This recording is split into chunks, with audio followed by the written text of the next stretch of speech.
So, I'm a little late, but Sonic Frontiers is officially bringing back the soap sneakers from Sonic Adventure 2. I'm extremely excited for this, not only because of how nostalgic these sneakers are, but because of how important they are. If you are a fan of platformers, or even video games for that matter, you should be familiar with the concept of rail grinding. You know, that thing that characters do when they approach a rail and grind it either with a power-up or sneakers. Nowadays, the concept is pretty well known, with games even outside of the platforming genre adapting it here and there. While rail grinding has existed as long as skates and skateboarding have been around, have you ever wondered what started the trend of grinding outside of the sports genre? You didn't, you say? Well, hopefully you do now. Let's start from the beginning. In 1997, a California-based brand called Soap was created, with the goal of creating a shoe with a plate underneath so a wearer can freestyle grind wherever they pleased, capitalizing on the skating market that was booming in the late 90s and trying to push a revolution in it.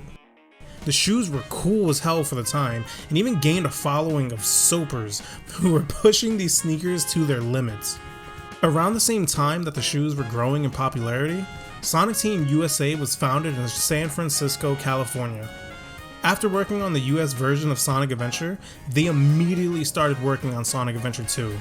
Mid-game development, the Soap team contacted Sonic Team about possibly featuring their brand in the game. Whether it was due to skating's popularity or Sonic Team wanting to reinforce how cool Sonic was, they agreed. And not only did they fill the game to the brim with soap ads, but they also completely redesigned Sonic's shoes to coincide with the collaboration. Using Soap Scorchers / Nitros as their base, they designed Sonic's 2G high-speed shoes. And with that came one of Sonic's most iconic abilities of all time, rail grinding.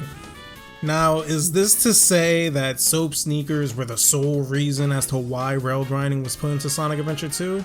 The collaboration happened mid-development, so it's easy to think that that feature was always there, and in doing my research I couldn't find anything to suggest it was or wasn't.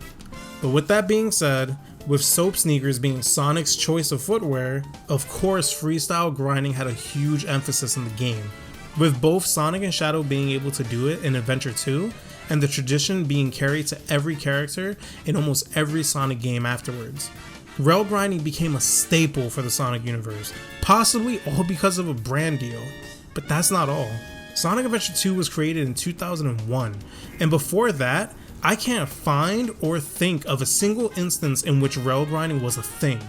Of course, Tony Hawk games have existed before that, and so has Jet Set Radio, but rail grinding outside of skates and boards? The only instances of rail grinding I can think of around that time are the original Sly Cooper and Ratchet & Clank, but those games were released a year later in 2002, which may suggest that this simple collaboration with Soap created one of the core mechanics for the platforming genre.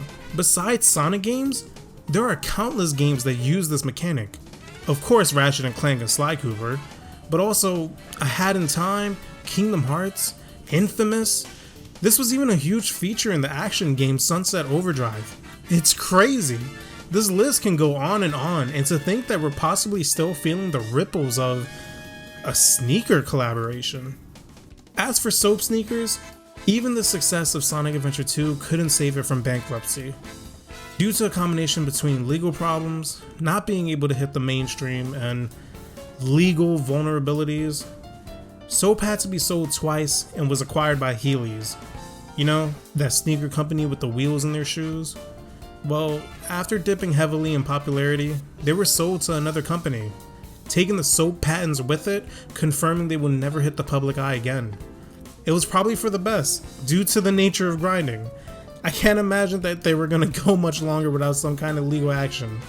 Seriously, these things look like they could kill you if you're not careful. It is a sad ending to a beautiful piece of gaming history though. But now, with Sonic Frontiers, it seems that Sega hasn't forgotten this. Soap sneakers currently sell for hundreds online, but it's nice to know that Sega understands the legacy these sneakers left behind. And if I'm wrong and rail grinding existed before this, please do let me know. Seriously, I couldn't find anything. I know Tarzan was out here barefoot grinding in the jungle, but that doesn't really count, does it? Either way, thanks Sega, thanks Soap, and as for you, the viewer, enjoy the rest of your day and take care.